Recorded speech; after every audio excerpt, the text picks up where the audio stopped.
22'si 21'i gələcəm Azərbaycana. Sən mənə görüntü zəng elə bilərsən? İyi olur. Avqust, Yo, avqust. mən istəmirəm görüntülü zəng eləyim. Mən sən görüntüsüz zəng eləyərəm, amma görüntülü yox. Niyə görüntülü zəng eləmirsən ki? Niyə görüntülü sən zəng eləyim ki? Mən sən burada görərsən də Bakıda məni. Mənə bax, gec boşalırsan yoxsa tez? Baxıram sənə. Hə? Aha. Necə? Gec boşalırsan tez.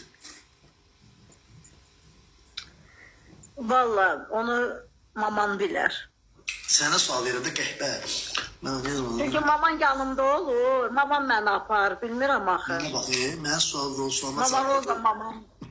Mənə bax, millet elə bilsən. Deyirəm də maman məni aparır. Ondan soruş da nə olar? Mən sonra da çıxardım. Soruş da mamacan. Mən sənə çıxardım. Mamacan. Daha ne? Görsən.